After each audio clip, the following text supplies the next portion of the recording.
Help me to reach 2,000 subscribers. She told me I'd never be alpha enough for her.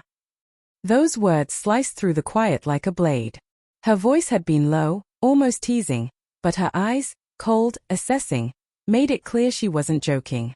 I remember standing in our kitchen, half drunk on the smell of coffee and exhaustion, staring at her as she leaned against the counter in that fitted blouse she always wore for work.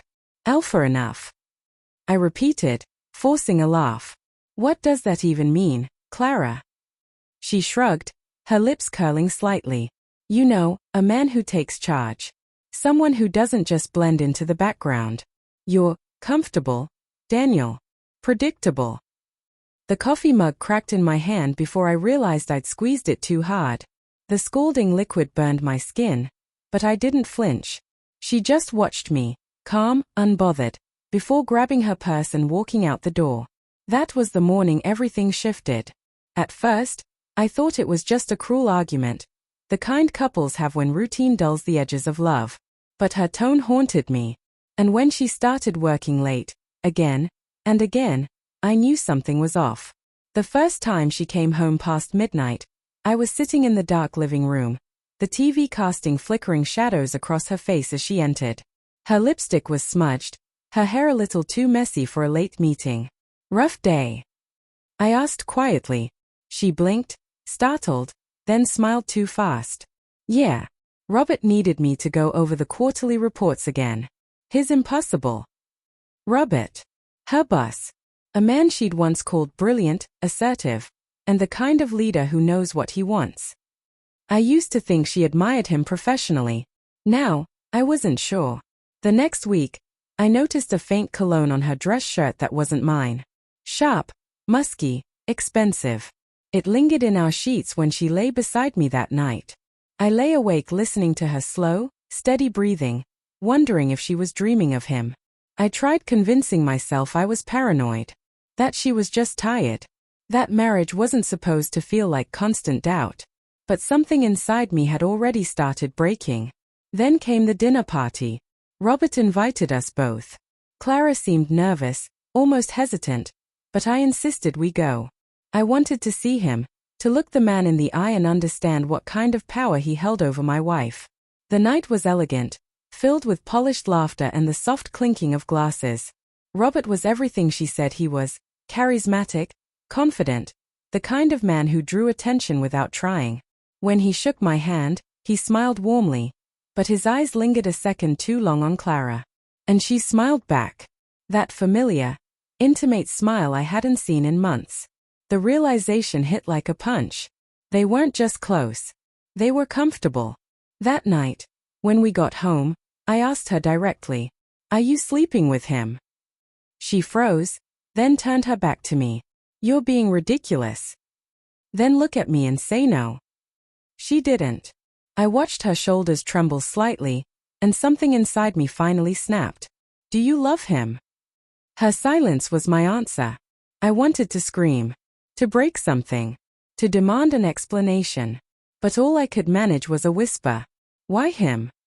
She finally turned, her face pale but defiant. "Because he makes me feel something. He doesn't apologize for who he is. He doesn't play small. And I do." She looked down. "You used to be different, Daniel. You used to lead. Now, you just follow." Those words echoed in my skull for days. I replayed every moment, every time I'd chosen peace over pride, compromise over confrontation.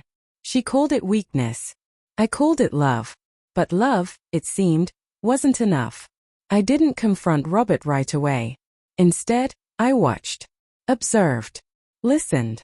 A man in control doesn't rush his revenge, he calculates it. Through quiet connections at her office, I learned things. Things Robert wouldn't want anyone to know. A string of questionable mentorships with female employees. Misused company funds hidden behind clever accounting. All it took was patience, and a few carefully placed inquiries. One night, Clara came home late again. Her perfume was different this time. His. She didn't see me watching from the hallway as she quietly undressed, humming to herself. I recorded her phone call that night. The way she whispered, "You make me feel alive, Rob." The soft laugh that followed when he called her his girl. That recording was the match. The next morning, I sent an anonymous email to the board of directors, complete with attachments, the financial inconsistencies, the inappropriate texts, and a few well-timed audio clips. By noon, the news had spread. Robert was suspended pending investigation. His reputation, his empire of arrogance, began to crumble. Clara came home early, her face pale and terrified. "Daniel, something happened at work. Robert's under investigation. They think someone leaked." "Someone?" I interrupted quietly, looking up from my laptop. Her voice faltered. You didn't?"